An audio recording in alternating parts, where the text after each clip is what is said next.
and welcome to Black Cats Chat, the international fans podcast for Sunderland FC. My name is Lee. I'm from the Bilbao Black Cats, and I'm in Bilbao.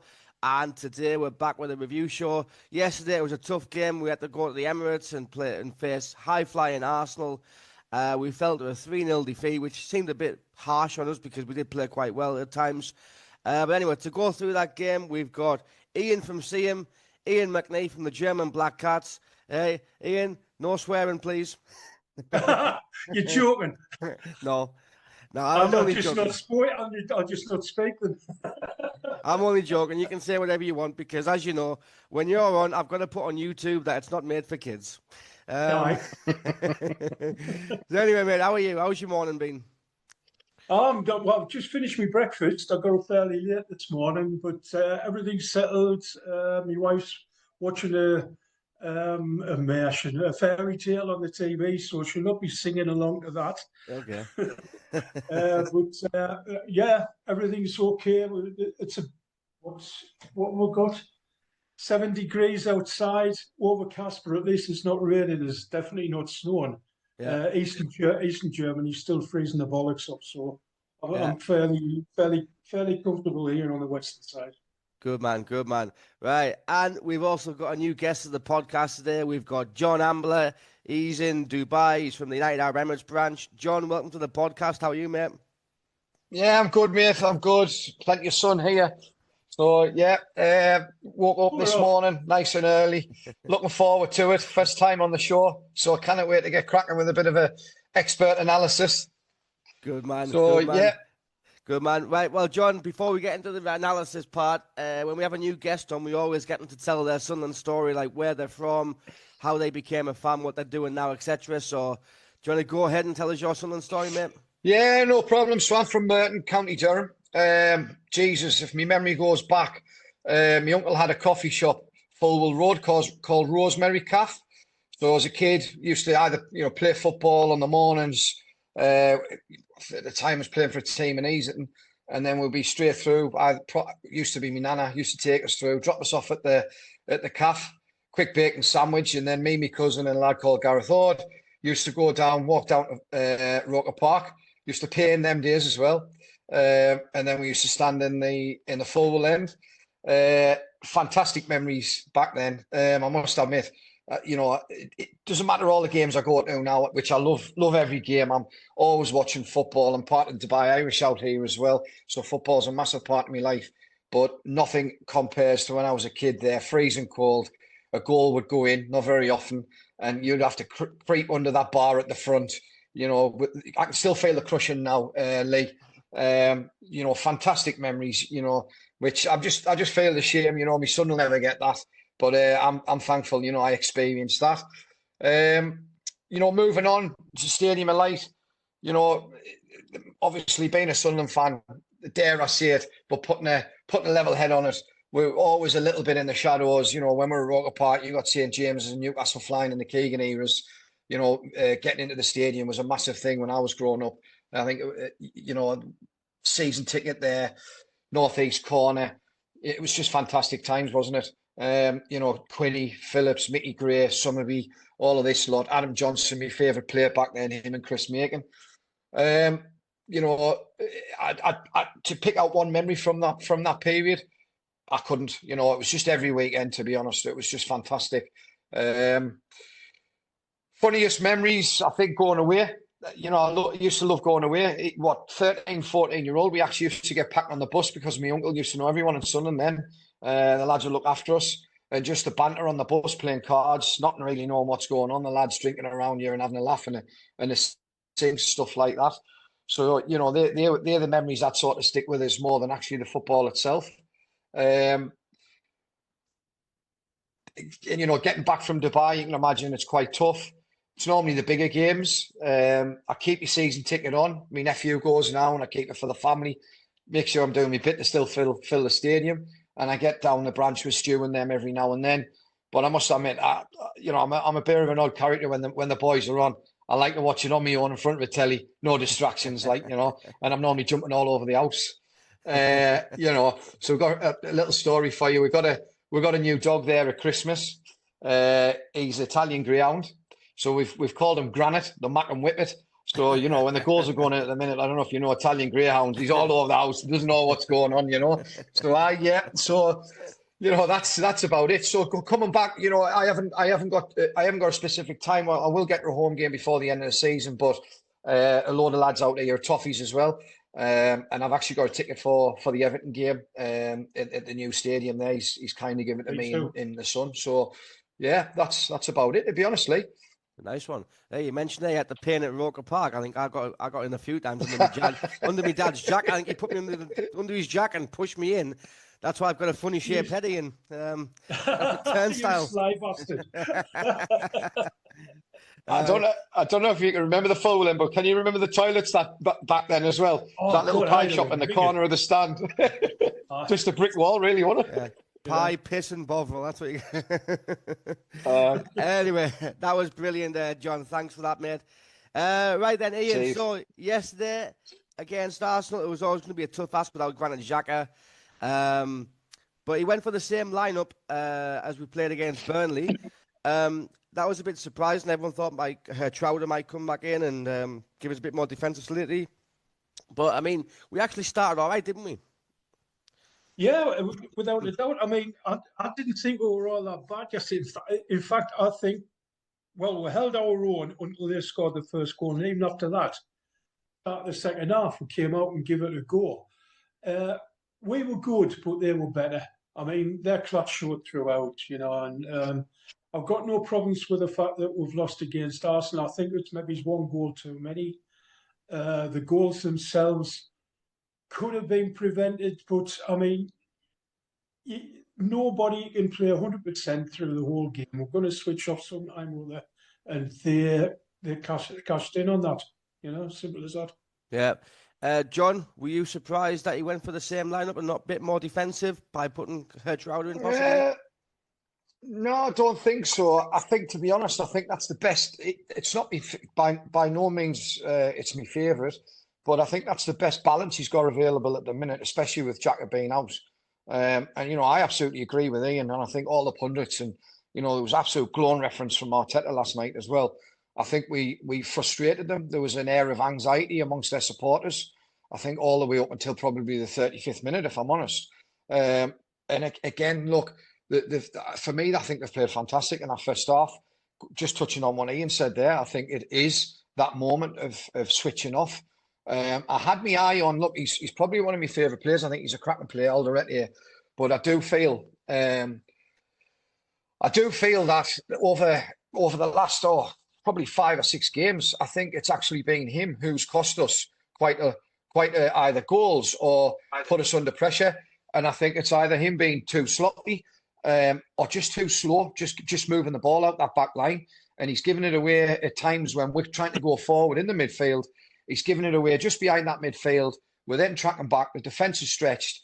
And, you know, that I think that's where, to be honest, I think that's where their first goal came from. But other than that, can you blame the lads? You're away at the league leaders, Arsenal, fantastic team. You know, big squad there as well. So, you know, they're rotating well. And you know, it was going to take just minor detail like that to break us down. And I think that speaks volume for the lads, to be honest. Yeah, no, and I agree. I think one of my frustrations was that their 3 goals came from our 3 mistakes. I don't think they ever really cut through us. And I think that's why Arteta's probably a bit relieved that he got those 3 goals from our mistakes. And anyway, Ian, we're going to look through the action. I don't know if you can see the screen. I think you can. Yes, yeah. Right, so I mean, this was right at the match. I thought our best chance of getting a goal was from set pieces, and I think here you see I think it's Trey Hume whips one in, and that's what you want. You want big Dan Ballard there. Yeah. And I think that's only after 5 minutes. I think it is. Yes. And I think Bobby's got to do better there, hasn't he? He's got to get. Well, he doesn't even get the shot on target. I mean, they were all raving about habits like getting back on the line, but it was going wide anyway. It was going wide anyway, yeah, definitely. But I mean, when that happened, I thought, the first thought that went through my head was if Super Kev was there, that was a goal.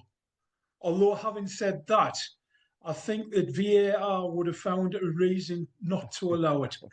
You reckon? Because, Ballard's too close to the keeper. They'd have found a foul in there somewhere. I don't think Ballard's fouled the keeper. No. But the keeper's come out. He's lost I mean, they were saying on the commentary that the keeper had the ball in his hands and he came down. Ballard's head got in the way and the ball sprung out, and that's how Brobby got to it. I mean, Brobby's not Brobby is a bloody good centre half. He's come on tons since the start of the season. Ballard, not Brobby, or centre half, or who are you talking about? Brobby or Ballard? Sorry, no. I mean, I'm talking about Brobby's follow-up shot. All right. So you say he's a good centre forward, right? He should maybe at least put it in the goal and then let the decide on it. I mean, as I said, Brobby at the start of the season, I was very sceptical of him. I thought, what the hell is this big lump? What? But he's bloody good in what he does. But he's not a fox in the box. He proved that yesterday, you know? Yeah. Yeah. Well, John, it would have been a nice start if we'd have got a goal from this, wouldn't we? That would have certainly silenced the crowd, wouldn't it? It was. I mean, look, to be honest with you, I agree with you there. It was obviously our best chance for where the ball fell. And I think it was just a case that it caught him out of nowhere, a bit surprised, which I agree with what you're saying. If that, regardless whether you're expecting it or you're not expecting it, Kevin Phillips puts that in the back of the net on instinct. Yeah. But I think, what I love about it, Brobby, for me, he's worth every penny that we've paid. I agree. When he came in the summer, I thought, how's he going to fit in? I was liking the Isidore, the Mayendas, the pace, the way they like to run behind and all the rest of it. But Jesus Christ, this kid's coming in, week in, week out now. And for me, he's getting better and better. I think, dare I say it, I think we are still a new team. I just think they've got to keep putting them balls in the box, I think it's just time. But obviously in football, time runs out because, Arteta especially, the top sides, looking at a load of our performances and players yesterday, you just think to yourself, as a Sunderland fan, I don't know, it's just because of the scars on our back, keep this group together, going into next season, because those kind of balls, they are going in the back of the net. And I don't actually think that was our best chance. I think Trey Hume put a couple of crosses in, cracking crosses, anywhere near it. And I think the new kid right at the end as well had a free kick. It was a hell of a ball. And again, I just think a bit more time together, a couple of more months, you're seeing someone's head on the back of them or on the scraps from the second ball in the box, and then it's in the back of the net. So, yeah, I think that was my take on it from yesterday. Yeah. Well, I'll stay with you, John. This is the first goal. I was a bit annoyed here with Robin Roos. I thought he shouldn't have gone to Alderete because if you look at this, player down here. I'm going to do my analysis, do their thing. You look at this player here, he's already on his bike. Do you know what I mean? And I think Roos is about to kick it, and he's anticipating that he's going to go to Alderete. He's going to close him down quickly. I just thought Roos could have just played it upfield and get out the way. But we see now that Alderete, he's got a bit. I don't know. Should he have hit it first time? Look, I think, you're looking at that triangle there. You've got Roos playing it into Alderete here. I think it was at Lefebvre in the centre of the midfield there. Yeah. I mean, he's got full sight of that, of the guy breaking him down. Does he come in a bit deeper and anticipate that? And maybe Roos plays it through the centre midfield. But again, it's the point on Alderete. He can see the lads coming. Just let go for a throw, and then turn around and have an argument with Roos, But for me, that was just absolute. Look, he didn't do as bad yesterday. What I think he's done on the ball, apart from I think just after half time when he did try to quicken things up, he played the ball over to I think Nordy, and it just went straight out of play.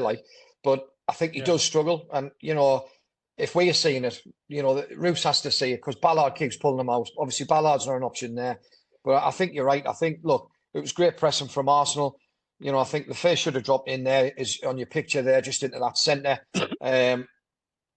Alderete should just let it go out to play, or just put his foot through it. You can see the lad, what's that, 30 yards, maybe he's 25 yards on him.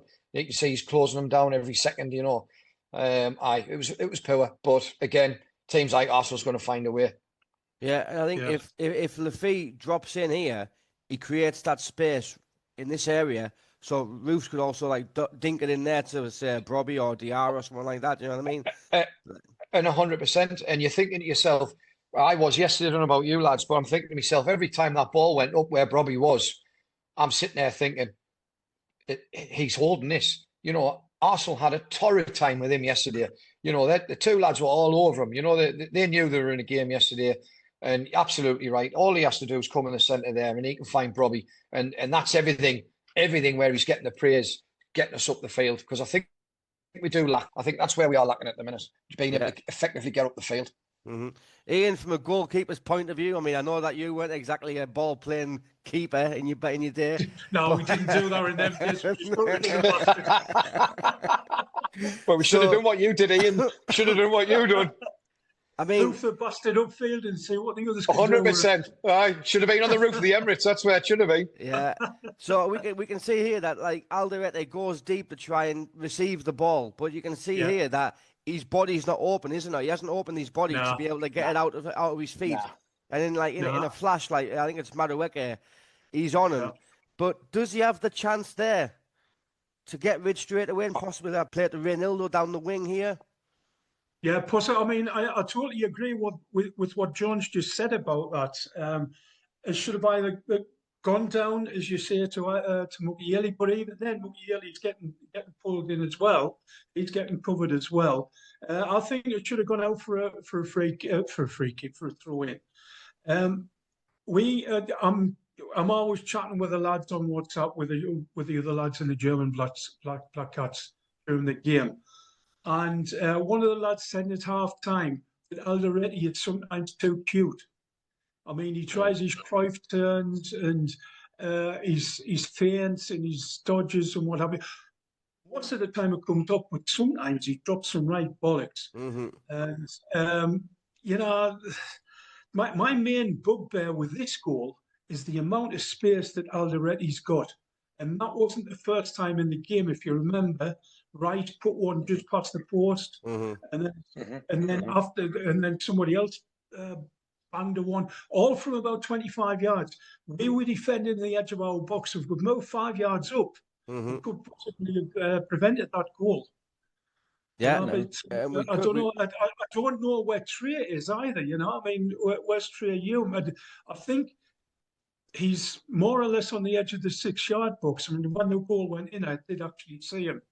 And he sort of hands behind the back, going into kneeling position to try and prevent the shot coming in. The shot went past his right foot, hit the post and went in. I mean, I could have quite easily hit the post and gone out. But it doesn't alter the fact that they had far too much space 25 yards out from our goal. That changed in the second half. Obviously, Labrie saw that as well. But in the first half, we could have been 3 goals down from shots from well outside the box. We were defending our box brilliantly, but in front of the box, we were suffering. Yeah, I mean, Johnny, look at this. I mean, I've been thinking, like, recently we've been given lots of long-range shots away, haven't we? And they've been scoring. Ruben Diaz. You've just taken that straight from my mind. Yeah, and then the one against West Ham, and then this one. But, I mean, I suppose against Arsenal, it must be hard because look at how many people they've got in the box. They've got 6 players in the box. Yeah, that's like, as a Sunderland fan, you're thinking, I wish we could have 6 players in the bloody box on an attack. But it is true that we don't get out fast enough to close these shots down. I mean, look at here, Zubimendi's in loads of space, but look at how much space. I mean, Rice had the same amount of space for all of the first half. He only let one go, but he had so much time and so much space to spray the ball about. I think if you look at that there where we set up, there's not a great deal wrong with that. You know, there's not a great deal wrong at all. You know, you've got the lad, I think it's a Trey Hume where he's running around the back. Yeah. That's the rest of the lads set up really well. But I think for me, you know, especially if you remember when you're playing football, there's nothing worse when you lose the ball. You know, you're pinned in, you've got more or less man for man there.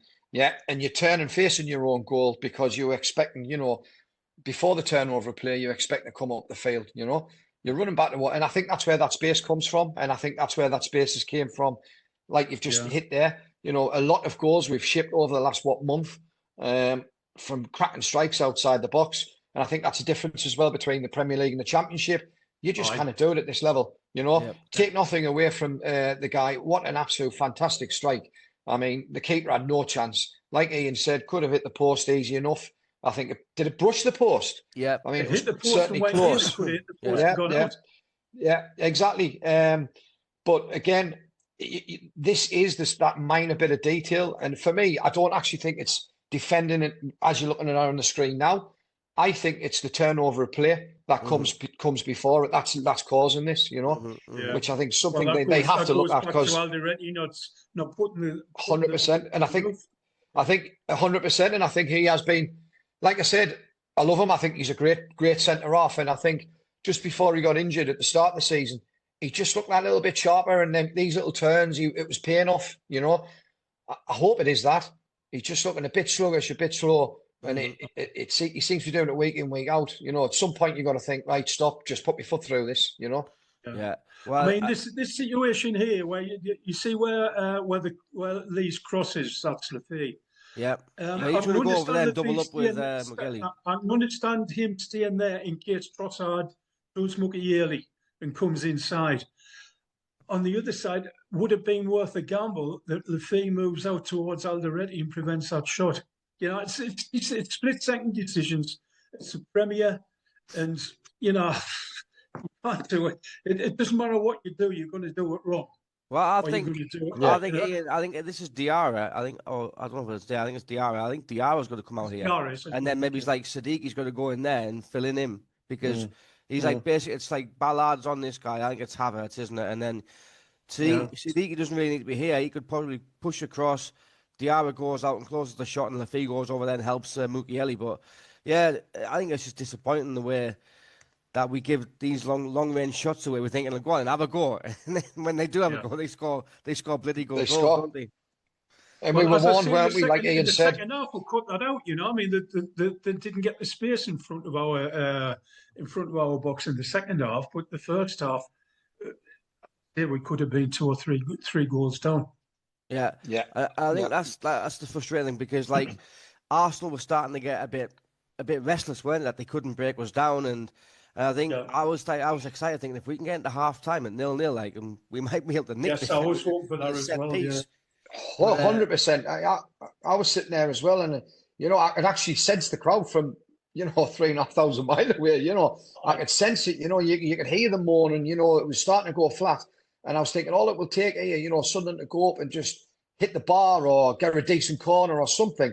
We've got these rocks, and I think that goal, it just came right at the wrong end. It just allowed them to get the crowd back up again. Yeah, and then that was a chance, wasn't it? At the start of the second half, I think Talby had a good shot. But yeah, again, like we came out quite strong in the second half early on. Good passage of play here. Lafay got on the ball. Good hold up play by Bobby layoff. Siddiqui sees Talby. Couldn't replicate his strike against Burnley, but unfortunately, that would have gone in if that had been up a height. But still, do you know something, lads? This passage of play you've just mentioned there. Don't take it literal what I'm going to say. The game was actually pretty boring, really, and that was credit to Sunderland. Arsenal professionalism. Give us the right amount of respect, which is, again, I keep going back to, that's why they're top of the league. Fantastic performance for them to do that with no egos. That passage of play was the best bit of play from both sides by a country mile for the full 90 minutes, which again is testament to where we're at, Well, this here was actually Robin Roofs playing a decent ball, because I thought his distribution was quite poor at times yesterday. He kicked a few aimless balls that went straight to David Raya. Yeah. But this one, I thought Talby needs to be braver, I think, and go for it, because Robbie, look there, he's battling away, caused them havoc. Talby kind of chickens out, doesn't he, I think? Yes. Yeah. Yes, he would have, but then again, if he'd have gone in there, he would have been flat. And I'm talking to the goalkeeper there. Ria came out with a divine purpose of flattening anything that gets in his way. And Talby, I mean, you're looking at Talby's situation, he's going to put himself in between Robbie and the keeper. I mean, I'd have second thoughts about that, the size that I am, and he's only a bed. But if he gets his head on that, though, right? If he gets his head on that and he gets wiped out, Raya gets a red card, surely. Yeah, 100%. I thought Raya was like a headless chicken yesterday. When the balls were out in the box, when the balls came through, I thought he was all over the place. And I wish I'd have seen a bit more of that, because, like I say, his head was gone. And you're right, he was coming out. He didn't have a clue what he was doing. He was just going to take the man, whatever he had to take. Yes. Talby's got to be braver there. If you're off and if you're off and you're injured for 3 weeks, well, you've scored a goal or you've created a goal at the Emirates, someone else step in, Yeah. Yeah, and I think as well, like, it wasn't a clear chance, but it was like half a chance. And I think that's what we need to start taking, because you're not going to get much against these top teams. No, not at all. Right, then it is the second goal. I mean, this came from a passage of play where it was like pinball, wasn't it, really? Like, Mukiele had the chance to clear it, but he didn't. And then, it's just quite easy, isn't it, really? Same again, what we've been speaking about, isn't it? Giving that ball away just in front of that defence behind the midfield. That's about as much as I'm going to say on this one, mine lads, because I just cannot say out about him. Like, I think he's my all-time favourite Sunderland player at this minute of time. Like, so I'm being biased here. There's two things to pick up on that. First of all, Nordy wasn't quite sure how to get rid of the ball. Again, it maybe would have been better if he did just knocked it long and it went out for a throw in. Because this guy, I can't quite see who was on the left there. Because there's a big Trey Hume, yeah. I think it's Trey, yeah. He was looking first of all to knock it back to Trey to knock it long, but then Trey was closed down, so he thought, all right, I'll turn and knock it. But he saw one of his teammates and tried to just dink it to him, and it landed at an Arsenal foot here. I think that's Trossard, isn't it? Yeah. Yeah. It would have been better if he'd have knocked it really long. That's the first one. But the second one is when Gyökeres gets the ball. What the fuck is Alderete doing? Well, 100%. I think before that, Ian, right? What is he doing? I mean, he's okay. Alderete's there, but if he just stuck out his right foot, it would have blocked the shot. 100%, Ian. He goes the way Alderete. He goes the way Gyökeres is looking. Instead of just thinking, well, I'll just put my foot in the way of the ball. It was terrible.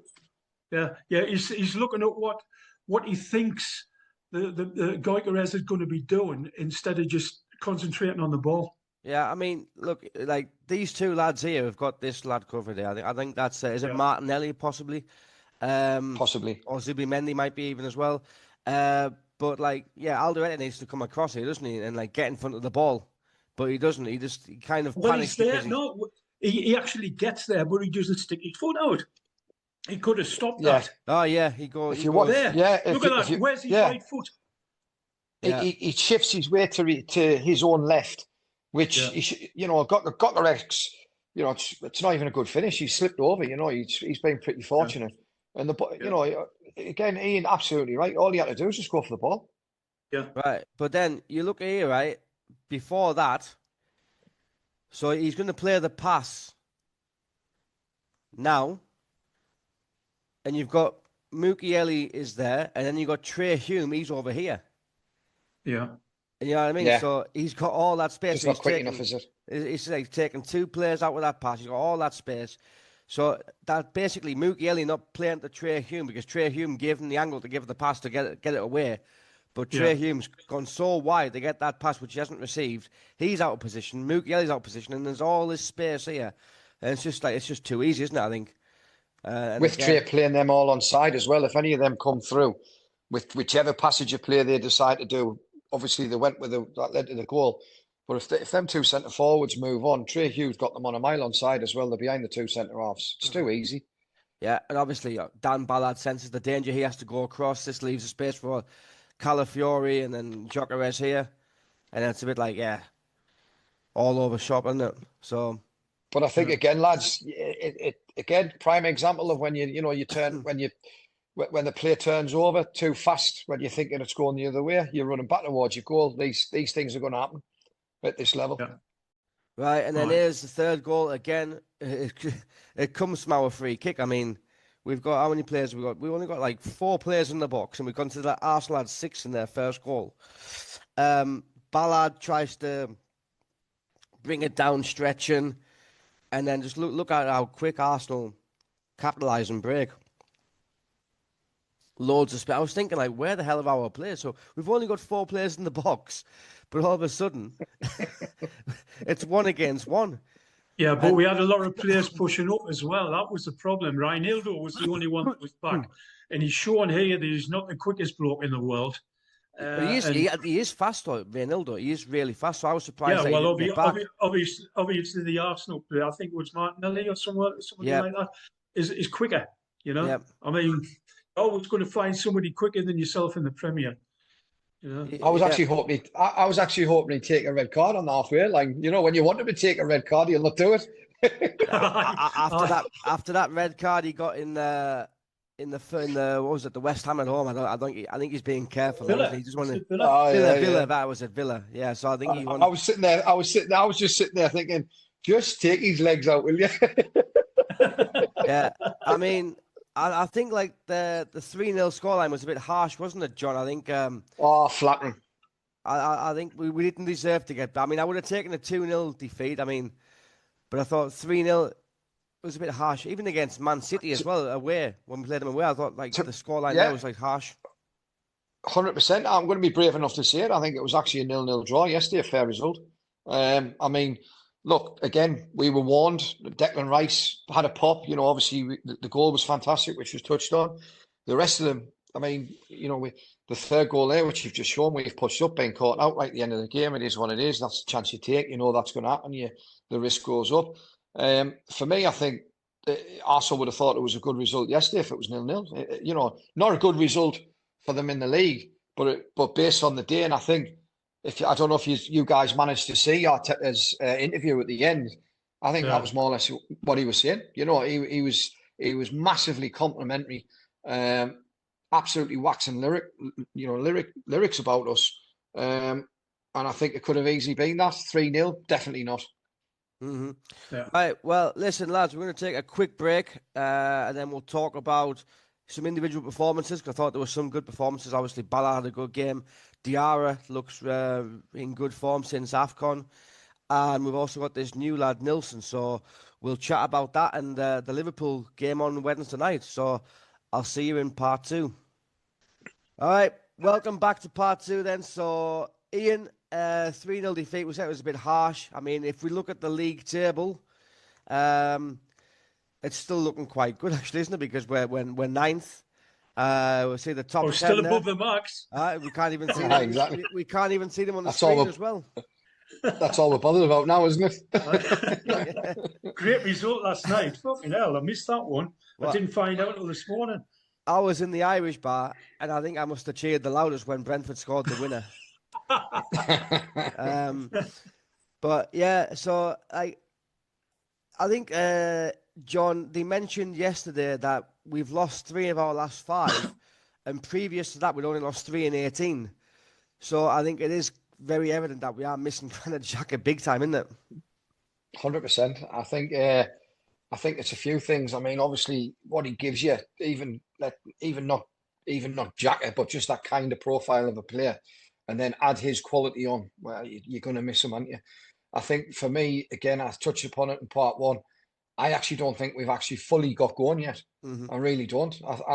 I'm sitting hopeful, you know, at the start of the season, you know, probably shitting my pants like all of us, really, thinking this is too good to be true. But as the season's gone on and what they've endured with the AFCON, key injuries, you mentioned just before we finished Habib Diarra, who's a fantastic footballer. You know, I think we obviously haven't seen the best of him yet.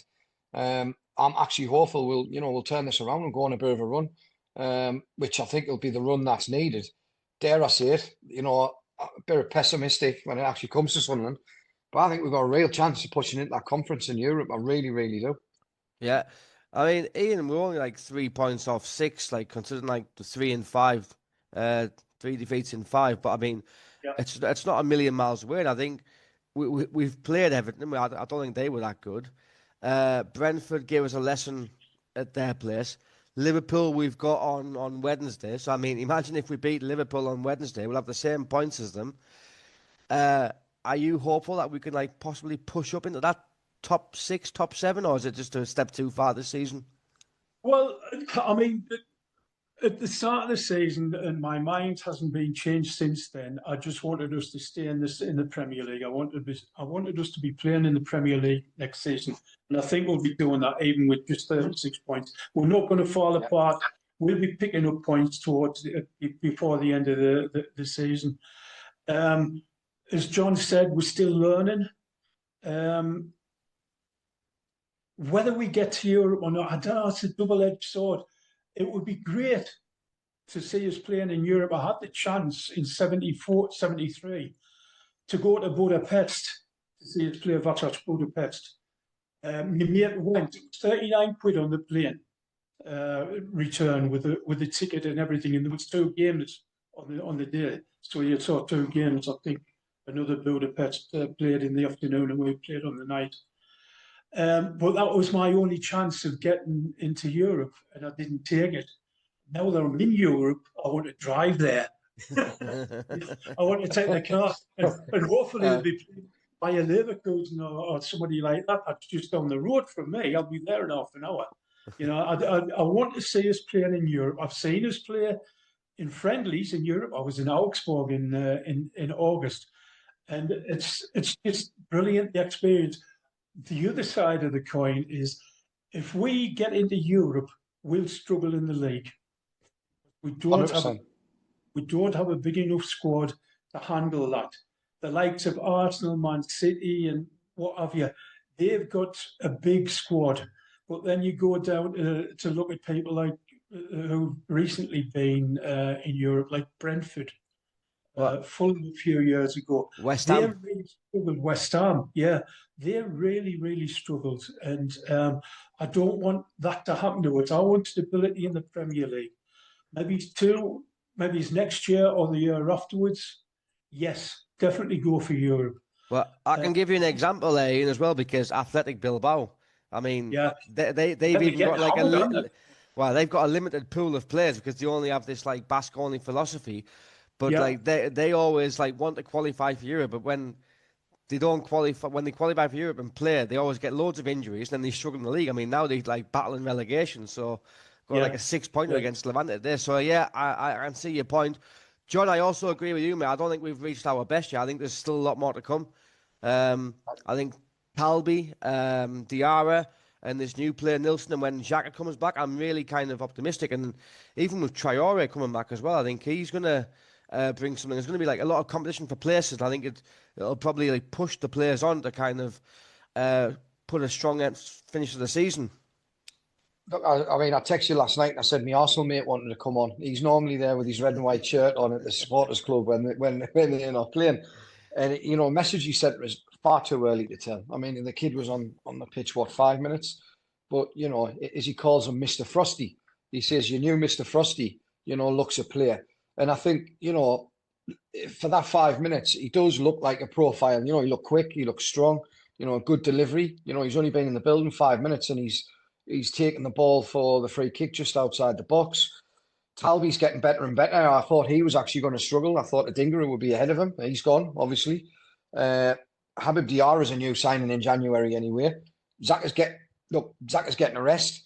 You know, forget the injury. He's getting a rest. I thought he was actually starting to look a bit sluggish, if I'm honest. Yeah, definitely. But I agree with Ian. You know, as much as I want to see it, you know, I've always wanted to see Sunderland getting in Europe. I'm thinking to myself, well, if they get there, it's just that it's going to be too soon. You know, but on the flip side, what dice do you roll? You know, football's fickle. You've got the agents around in the summer. You've got a load of these players that, for me, belong within the top 6, if not the top 4 of that Premier League. You know, they would get massive money if they moved on. And then all of a sudden, we're a Crystal Palace. You know, look, you know, the heart's ripped out of us and you're building it again. So do you get, I think they keep saying it, you know, they had a great summer. I thought they had a great December shifting players on. I thought it was sensible what they did. Do they go into the summer, push for the conference now to say we're in Europe, keep a hold of a few players, just watch, you know, we're going to bring some good profiles in. You know, even if we don't even have a long run in Europe, just the fact we're in Europe, you know, I think it's a tough one, you know, I think time and time again, they've shown that they've got a plan. I think and I think for the first time being a Sunderland fan, I actually believe in that plan, and you can see it without being told it. If I'm honest, and I hope I'm not the only one that sees that. I think everyone sees that. You know, I'm hoping I'm reading the room well there. So look, I think they get to that 40 points and they just have a go, and then whatever happens after that, as long as we beat the Mags and stay above the Mags. I mean, it's been a great year anyway, hasn't it? So Definitely. Right, Ian, these are Labrisa's comments. He says, the score is the score. Arsenal were relentless and showed their ability to seize opportunities we gave them. So again, he's picking up on the point that we made that, we gifted them the goals by our errors. Overall, we showed great personality and we were in the game until the third goal. We had opportunities to get back into the game, especially at the start of the second half. They are relentless. They were top of the league and top of the Champions League, so we know we played a very good team. We have to accept the score and take the lesson. Arsenal have built this team over many years, and we can feel that experience. They are really well rounded in every part of their game. We are still a newly promoted side, and we're doing well. We were competitive today, which shows we're growing. We are growing through different experiences. The level is the level, and you have to face it. When the opponent is stronger than you, it's difficult. We have to build on the strong sides of our game and analyse things to get better. We had 3 or 4 chances, and you need to be clinical in those moments, but it wasn't to be today. Again, I can't disagree with anything he says there. Couldn't agree more, man. Couldn't agree more. He's nailed it. That spot on. You know, I mean, there's no doubt about it. They were the better side. I'll say we weren't bad. They were better. You know, and there's no getting away with it. They're a bloody good side, as he says there. They've been building this side for years. They've always been good. One thing before I forget, we're talking about missing Xhaka. Against Burnley, okay, it was only Burnley. No disrespect to them, but nevertheless. Sadiki and Diarra replaced Xhaka. But you saw the difference yesterday.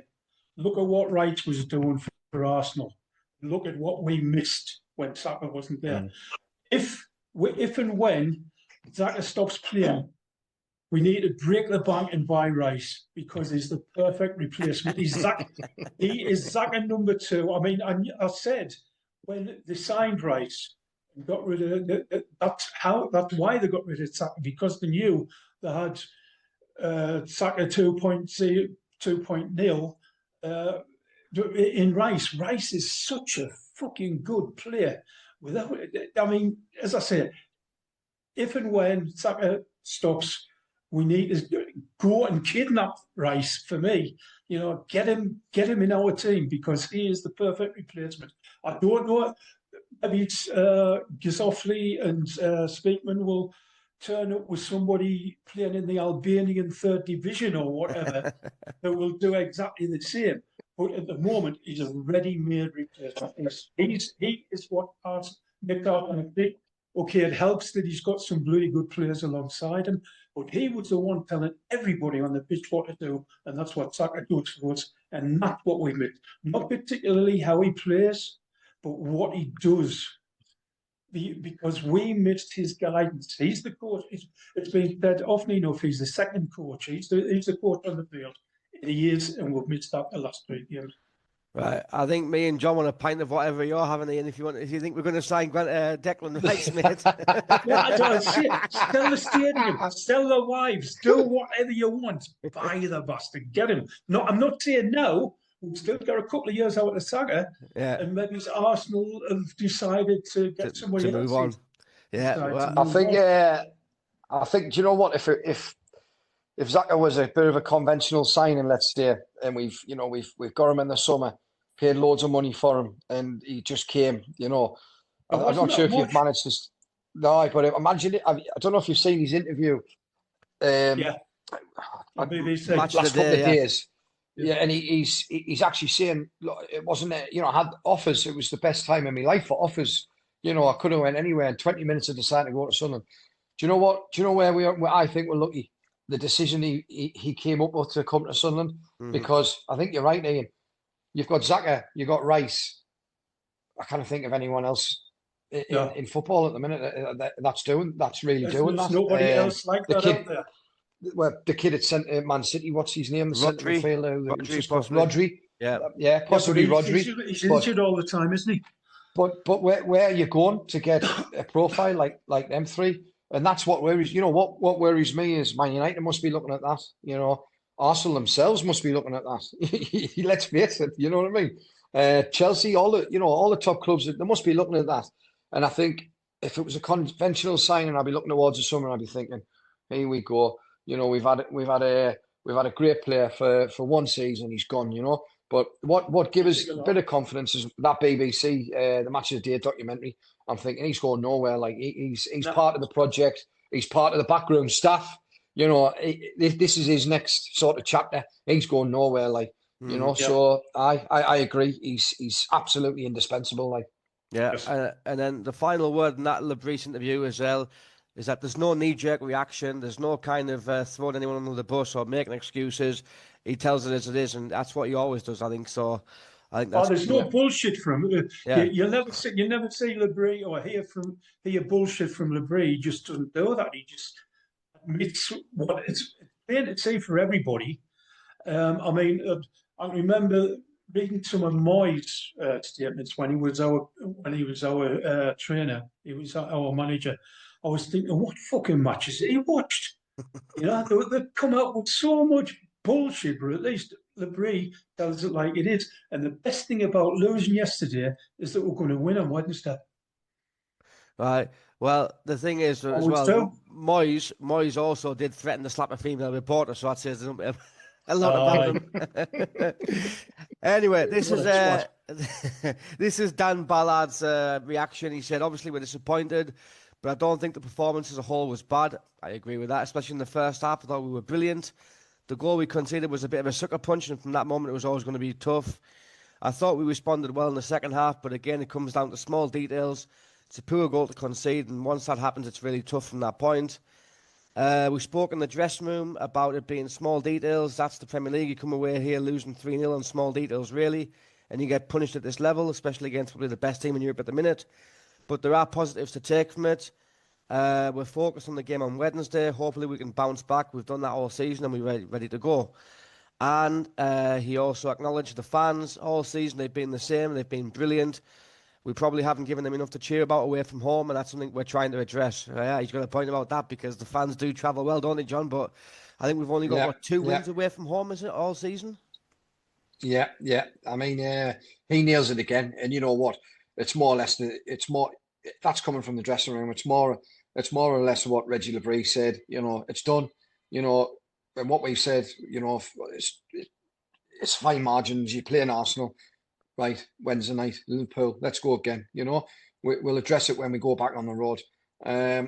Again, another fantastic signing. You know, he's actually lasting longer in the side than I thought he was because he's, you know, we used to him getting injured. And again, he's another one of them that I look towards the summer. And I think, you know, when he's putting in displays, especially yesterday, I thought he was faultless, to be honest. I can't really think much he did wrong. He looks a leader in himself behind Xhaka in that centre half spot. And that's a player that Arsenal let go. I think it was Freddie Ljungberg used to coach him as a kid. Yeah. And he wasn't getting chances. Said he's a level kid. He's actually the only one in the academy coming over saying, what can I do better? You know, I've just pinched myself that we've got these players. You know, it's fantastic. And I think that's a genuine sort of response from him. Look, it's gone. It's done. When we walk out right tonight, Wednesday night, you know, we know we've got to give you something and we're going to deliver. And I think it's just time. It's just growing together in a bit of time. I think it'll come. Yep. One thing Ian yesterday. So we've got Nordi Mukiele who takes long throw-ins. But in the last two games, we've seen Reynaldo trying to throw a fish or something like that. And then yesterday, Trey Hume yesterday tried to do a long throw. I was thinking, like, he's getting no distance on them at all. When Trey was when he getting to the edge of the box, and I thought, what's going on here? I can only suppose that Mukiele's got something wrong with his arse. With his shoulder or something like that, possibly. Yeah. I think that's. Did he hurt his hand again? Well, that's another thing. He hurt his hand in the West. Yeah. Sorry, lads, the West Ham game. Just before he went off, there was that clip where he caught his hand when he was sliding and he was on with his hand. True. Yeah. Well, then again, I mean, that comes into it. But beforehand, he always had his two fingers on his left hand, is it? Taped up, you know, and he was still hoying them in a fair length. But as you said, John, I didn't even think about that. Somebody standing on his hand, it could well be that maybe he's playing with broken fingers now. Who knows? Yeah. You know? But I think he can do that as opposed to Dennis Serkin, who can't. Yeah. Yeah, it's a mystery that, isn't it? But yeah, I think like those long throw-ins, John, like that they need to be part of our game, don't they? Because like against top teams, any chance we can get to launch a long throwing in, and you got Dan Ballard. Listen, Dan Ballard's not going to score the goals from there, but he's going to be useful to cause havoc and maybe get flick-ons. So I think like Trey, if we're not going to do long throws with Nordy, I don't think it's pointless doing the move Trey Hume or Reynildo, that's for sure. No, look, I think everyone's at it now, though, aren't there, as well. What's class this year is the long throws, wingers being wingers again, balls in the box. You know, now we're starting to see number nines coming back into the game. You know, they went missing, didn't they, for a while? Mm-hmm. It's great to see number nines, you know, traditional strikers back in. Look, for me, tippy-tappy football is great when it comes off, like, but for me, I'll give me a long throw, you know, whipping balls in the box and a typical number 9 up there on the end of them any day of the week. Like, it's great to see, like, yeah. Mm-hmm. And I think you're right. You know, is it Allardyce always said, and look, Allardyce doesn't get it's well documented, doesn't get the praise for the stats and everything he actually brought into the game. You know, he's one of the pathfinders of all of that. And I think it was always, even with all of that, you put the ball in the box, you're going to score, you know. Yeah. Whether it's coming from a second ball, third ball, whatever, you just, you know, big lads in there reaping havoc. You know, you keep putting that ball in that box. It's only going one way eventually, and that's in the back of the net. Like, so, yeah, 100%. And we've certainly got the profile for it all. Talking about those long throws, something that I've noticed is we're not particularly bothered about winning the long throw when it comes in. What we are concentrating on is second ball. Mm-hmm. Let it's a fair point. Ball and then see where it lands, and then we can do something with it. Okay, Ballard gets stuck in. Alderete will go for the ball, but the majority of times our lads are standing around waiting for the ball to drop so they can do something with it, and that's a tactic as well. But again, it's taking advantage of the long ball. As you say, tippy-tappy is great when it comes off. I don't think we're capable of tippy-tappy, although some of the passages of play yesterday even, I mean, throughout the season, but particularly yesterday against Arsenal, we were just playing the ball around them. Start the second half, some of the first-time touches, incredible. And Lafay does a lot of that. Sometimes it doesn't come off, but some of Lafay's first-time touches, you think, how the fuck's he doing that?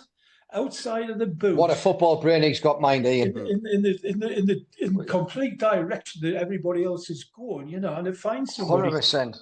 Yeah. Yep. 100%. Wasn't there an interview about how he reads the game or something? There was something.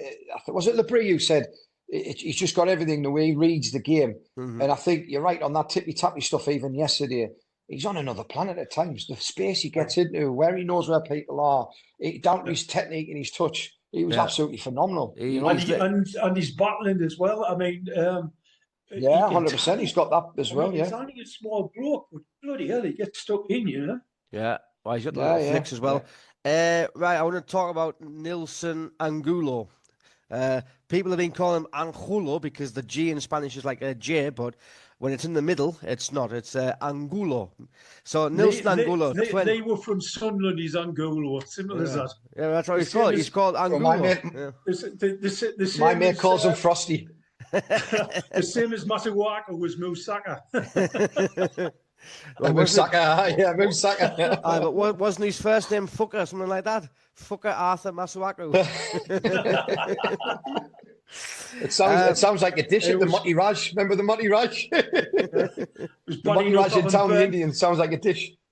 It was bad enough having burnt arse playing for it. Anyway, right, so Nilson Angulo made his debut, 22, from Ecuador. He came from Anderlecht. I think we paid about 16 million for him, something like that. I listened to his interview for the club on the club website in Spanish. And normally with this, like the Latin American players, when they come to the Premier League, some of them don't have like a very good education. They're not well spoken, but this lad seems very well educated, speaks well. I think he's a hard worker, and I think you can see that he's a bit of a player. So I'm excited to see him play, and I think I was surprised yesterday that Labrie put him on because he said he only trained with a team on Friday, I think. He had one training session. And Labriche, know what he's like. He'll always come up with saying, like, yes, the player is not connected with the team and he needs to take time to be connected. But he put him on yesterday, Ian, and I thought he did well. He had some neat touches. He's a big lad as well. I think he's 6 foot. So it's clear that Labriche likes these kind of tall, strong, powerful wingers, doesn't he? Yeah, definitely. I mean, as you say, he had some good touches and what have you. As regards getting on the pitch, he's match fit, obviously, because he's been playing in Belgium all this time. As regards getting used to the team, he'll have seen what we can do. He'll have had some good training sessions on Friday. And playing on the wing, it's not as if you're going to stick him in the middle of midfield and expect him to dictate the game.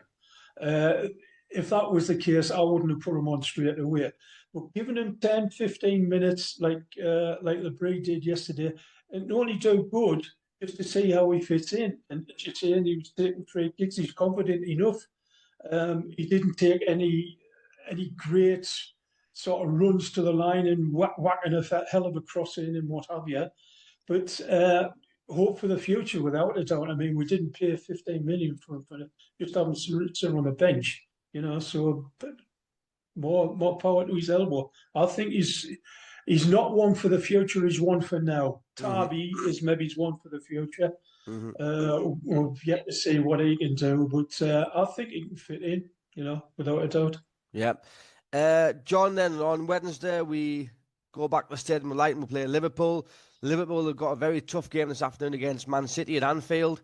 We'd like them to get a bit of a, well, not a battering, but like a hard game, like make them feel tired, because I think if we... Few injuries. If we get them tired for Wednesday and the home atmosphere, I think we can get a result there. But I'm looking at Liverpool's fixtures since the start of the year, and they are really starting to turn it on. I think they're scoring a lot of goals. If you look at 4th of January, 2-2 against Fulham, then they drew 0-0 against Arsenal, 4-1 against Barnes in the FA Cup, 1-1 against Burnley, 3-0 away at Marseille, lost 3-2 against Bournemouth, 6-0 against Karabag, but then again, anyone can beat them. Seeing Red Star could beat them, Ian. Then they nicely beat the Mags 4-1. So, John, it's going to be a tough game. They are scoring goals, but I think our defence is up to the task as long as we don't gift them any chances.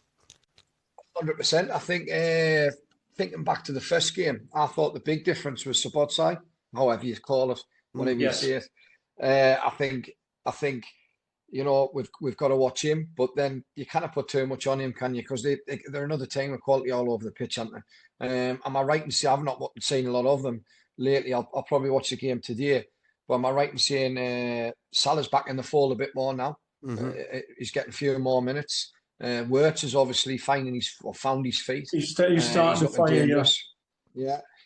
And they're certainly a team that can harm you. Are they a team that I'm actually worried about as much as I was going down to the Emirates this weekend against Arsenal? No, not at all, to be honest, especially the fact that we're at home. I think we can give them a good go. I think we forget a draw. I think we can actually get a win here on Wednesday night, especially with the fact they're playing Man City today. It's a tough place to go to that Stadium of Light. And we're definitely a little bit more intense when we go there. And teams do struggle, even the best of them, they do struggle. So, it's not a game I'm thinking. I mean, it's a game if you get beat there and you lose your run. You're thinking, well, you're being beat off Liverpool at the end of the day. But it's certainly a game with no fear for me. Ian, thoughts? Wednesday night? Totally agree with John. I mean, simply because whenever we lose, we win. And I think we're capable of doing it against Liverpool. I mean, the mindset of, okay, if we lose our run, we're losing against Liverpool, and it's no great. It's not a shame. Well, it will be a shame if we lose, but it's no shame to us if we do lose against Liverpool. But I think we're beyond that now. We're not scared of anybody. We've played everybody in the Premier League, and we're not scared. Nobody's hammered us, regardless of 3-0, 3-0 at Manchester United and at Everton. West Ham, I think that was just an anomaly. We just had a bad day at the office. Brentford maybe give us a bit of a lesson, but nevertheless, at home we're a different animal, and with a crowd behind us on a night time at the Stadium of Light, full house, I honestly think we'll beat Liverpool. I only hope today Verts and Szoboszlai, that's how you say it, John. I know that because Hungary's not too far away. He also used to play for Bayer Leverkusen, so I know how to pronounce his name from the German commentators. But if them two get injured today and don't play on Wednesday, we'll have a hell of a chance. We really will. And as long as Canate and Van Dijk are playing in their defence, we'll score goals. 100%. Them two are nowhere near the same as Saliba and Gabriel. And I just think, just putting, Brobbey in the same situation as he was yesterday, them two must be thinking, I'm dreading going up there on Wednesday night against him. Aye. Well, Brobbey, Van Dijk will know Brobbey from the Holland team, from the national team. True. He'll know what it's like. But Van Dijk's gone back. He really has. He's not the player he was 2 or 3 years ago. And Canate is getting old. He's not quick. Liverpool seem to have problems with full-backs. Well, I think Szoboszlai, or as I like to call him, Sherbet, he's been playing right back for them. He's been filling it right back. So yeah. Then, that's a waste of a good player for me. He's central midfield, and he's bloody good in central midfield. He's another one who's capable of smacking one in from 25 yards. Yeah, and they know it as well, don't they? They know they're struggling at the back. They're trying to get Gertrude. They ended up. They didn't. Obviously, that didn't pay off. They've gone and get the other kid, loaned them back out for the future. I think they've more or less given up with it to make sure they get the right profile in the summer, and they're just going to make do with what they've got now from now to the end of the season. I think they've written off this season, apart from maybe qualifying for Europe. I don't obviously trying to be champions again. That's not going to happen. That's gone. No. Yeah. All right, brilliant lads. Right, we're going to wrap it up there because we're almost out of time. But anyway, Ian, thanks for coming on. Enjoy your Tard, your Morgan. John, I'll get the Sunday dinner on now and watch the Super Bowl tonight. You're going to stay up for that? Oh, lovely. Aye. Are you going to set your alarm clock first? Well, I'll watch it as long as until I fall asleep. Depends how good or bad the game is. Nice one. Yeah, I might try and stay up for that as well, actually. John, pleasure, mate. Brilliant having you on. Lovely fella. Good crack. Would love to have you back on in the future as well. Enjoy your afternoon, evening there in Dubai. It's getting on. It's getting 10 to 3 now, so starting to get the Monday morning jitters already. But no, guys, it was an absolute. Sitting there with your shorts on, you bastard. I've got the AC. Freezing me arse up here. I'm actually freezing here. But no, guys, it was class being on. First time I've done a podcast. Lovely to meet you. And anytime you want us on in the future, free to get in. And hopefully, I'll see one or two years either try and get back for International Day or see you down at Everton as well. But yeah, take care, guys. Yes, it was fantastic. Thoroughly enjoyed it. Brilliant, pleasure lads. To meet you, Joe. Thanks a lot, fellas. Right, so on to Wednesday, we go to Stadium Light against Liverpool. I'll probably do a podcast Thursday morning, probably with the Down Under lads, the Aussie lads. And anyway, so how are the lads? How are the lads?